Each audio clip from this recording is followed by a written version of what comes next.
All right, guys, here we go. Have a few chart requests, and first couple of three are cryptos, and then we'll get into a couple of stocks. And the first one is comp, and that's what we have on here now. And first thing I want to bring up, first thing you want to do is determine your downtrend, uptrend, or if you're consolidating. And we're somewhat in a sideways price consolidation zone. Not a lot of push in one direction or another here. Now, however, we put in a low, high, higher low, and we're looking for a possible takeout of this previous high here. Okay, so your pivots do matter, and the pivot is basically a 180. You have either red coming down and then a green reversal 180 to the upside, which makes a pivot. And most times there'll always be either support or resistance on price actions. Like right here, the pivot was support because price moved to the upside, and right here it was obviously resistance as you pivoted to the downside. And that's the only place besides a moving average or a fib line that price has to go. Okay, so as we move up, we'll come up to the previous higher low pivot as a previous support or resistance line, including possibly a moving average and or including a fib line. So that's the things you want to look for. As always look left as you're pushing to the upside. Okay, so let's put on the lines already. And I know this might, let me just build this for you. It might be easier. And first thing that we've already noticed, we have a high-low pivot, so a little bit of a uptrend line here. And then we talked about those pivots. And then let's go back over here to the left.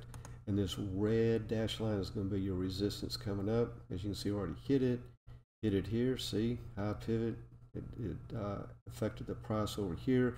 Low pivot support affected this. So, it's kind of a domino effect across. And then, let's see, we pop a little fib line from that swing high to swing low. And then we have a 0.5 up here, which is normally fairly good support coming down. And, of course, it's going to be a little bit of a resistance area going up.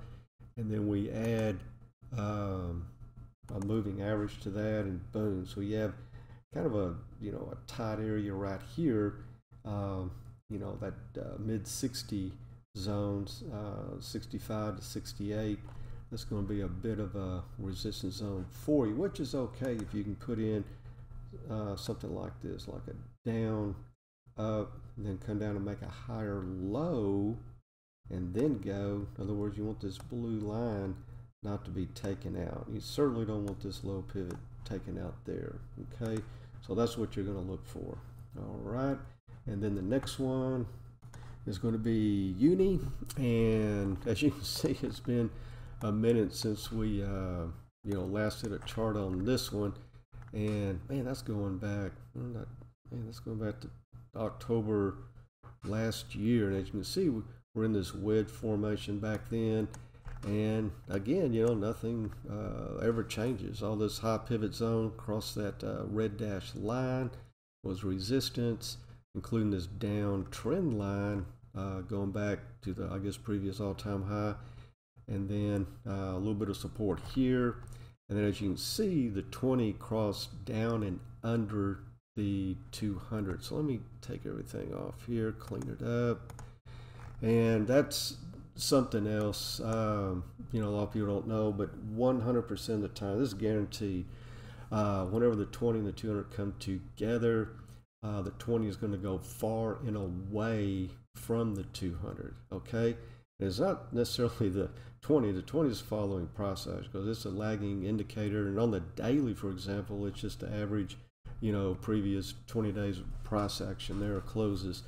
But anyways, you can see price action, couldn't get back and over and stay over the 200, and of course the 20 either. So it dropped, and then the 20 came down far and away from the 200.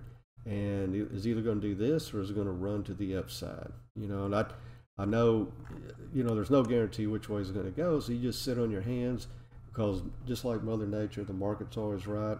And so you just sit there and wait for market action, price action, and follow the trend, okay? And then here we go, made kind of a little, not necessarily double bottom, it kind of came back in, tested this area, it was definitely supported.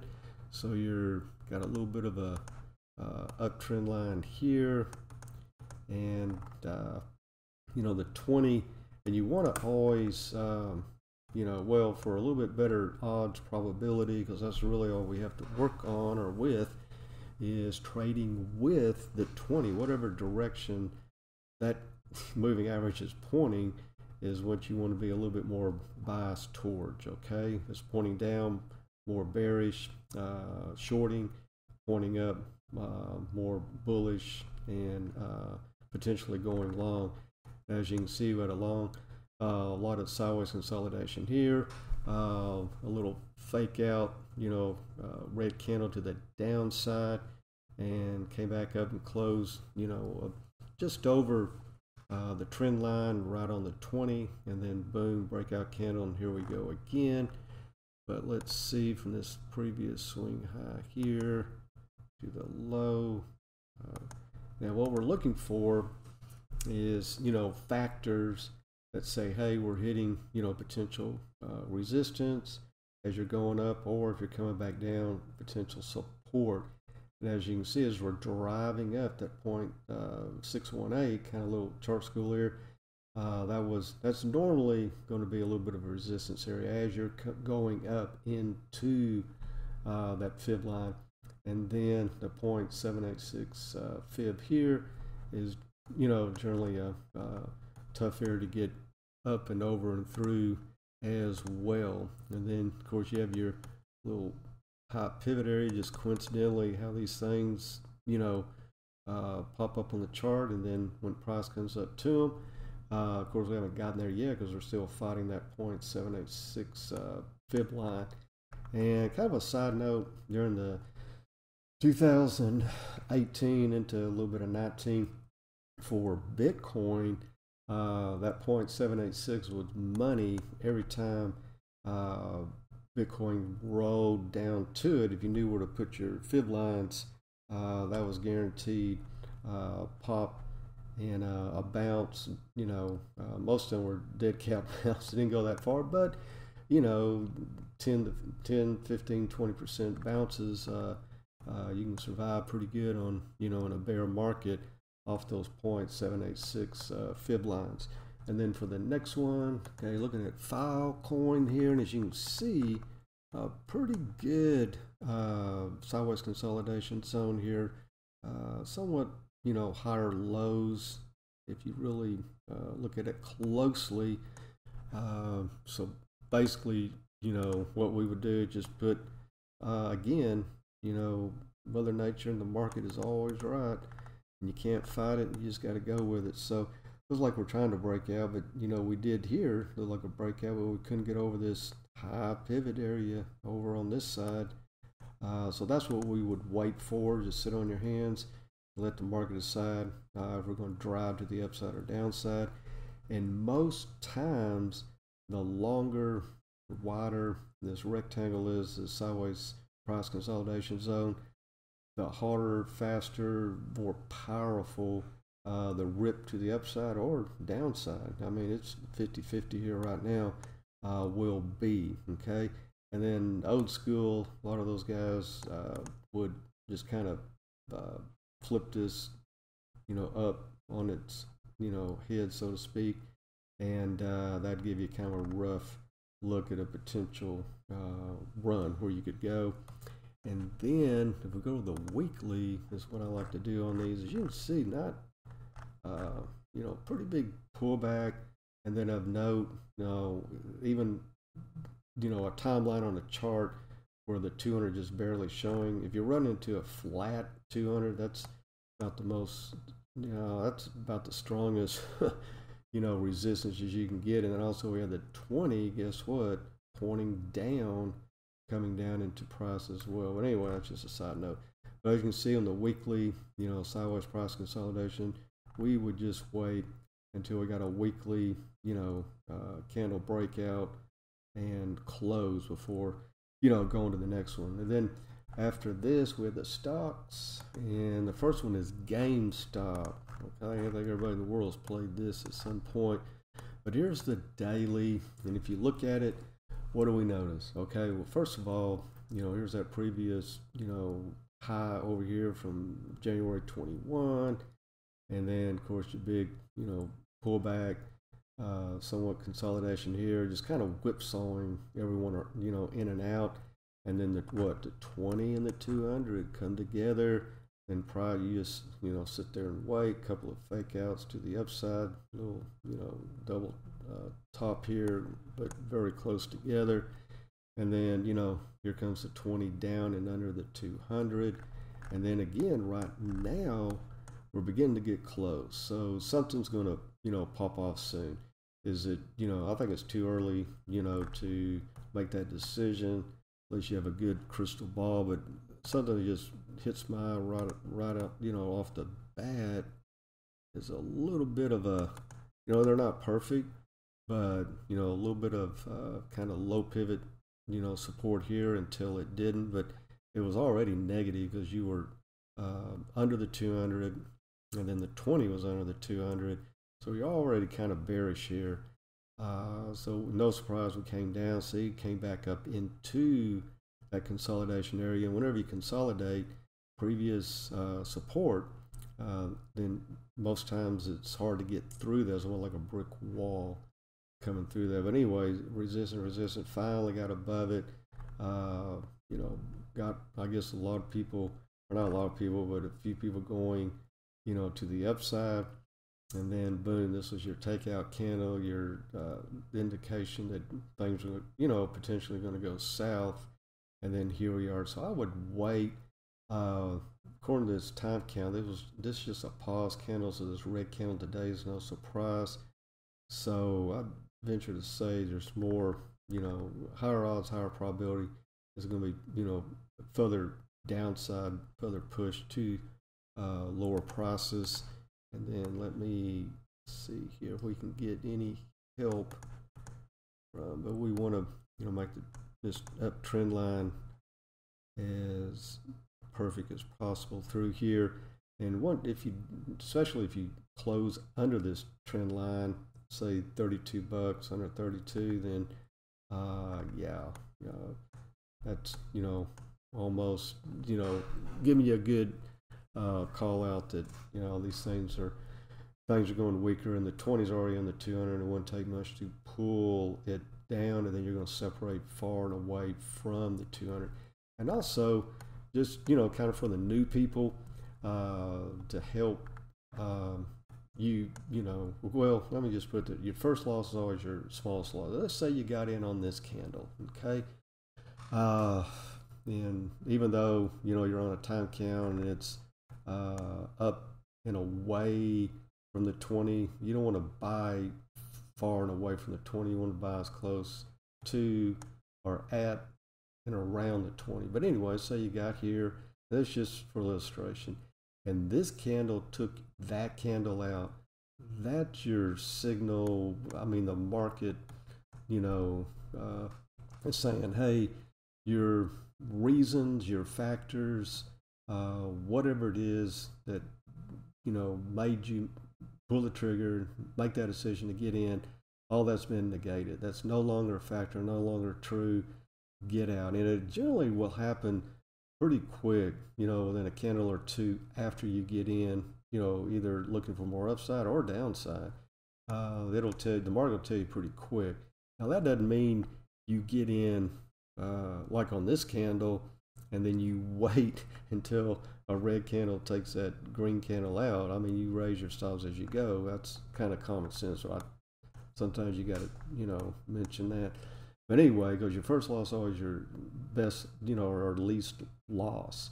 So if you got in there, I'd be out, never lose more than one candle. Even if you got in down here and you came up a little bit, came down, popped up, came back, I'd be raising my stop loss. And that's the safest way to play these things.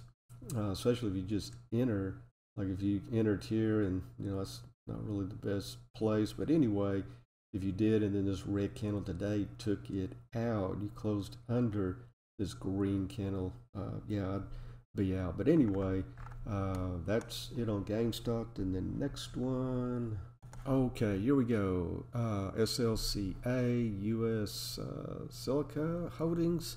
Never seen this one, but we're seeing all this first time for all of us here. And it's the daily.